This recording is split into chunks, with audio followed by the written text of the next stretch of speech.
মা, তোমার কি হয়েছে? তুমি এমন ভাবে কাঁপছো কেন? বাবা, শীতের ঠান্ডা আমার সহ্য হচ্ছে না। যদি একটা হিটার হতো তাহলে খুব ভালো হতো। মায়ের এই শীতে অনেক কষ্ট হচ্ছে।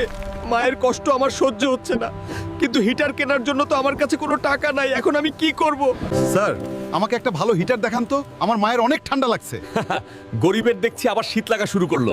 আগুন জ্বালিয়ে কোনোভাবে শীত কাটিয়ে দে। তোর এত বড় সাহস, আমাকে অপমান করেছিস। আমার টাকা না থাকলেও আমি মায়ের জন্য আজকে হিটার নিয়ে যাব। এই ড্রাগন, ভালোই ভালোই আমার সাথে চল। তোর মুখের আগুন দিয়ে আমার পুরো বাড়ি গরম করে রাখবি। হাল্ক, আজ তোকে দিয়ে আমি ডিনার করব। ড্রাগন, আমি সব প্রস্তুতি নিয়ে এসেছি। এখন ভালো ছেলের মতো আমার সাথে চল, না হলে জীবনে আর মুখ থেকে আগুন বের করতে পারবি না। তাড়াতাড়ি চল ড্রাগন, আমার মা আমার জন্য অপেক্ষা করছে। আর তুই যদি আমাদের সাথে এই শীতে থেকে যাস, তাহলে তোকে ভাপা পিঠা খাওয়াবো। মা, বের হয়ে এসো, দেখো তোমার জন্য একটা বেস্ট হিটার নিয়ে এসেছি। আরে পাগল!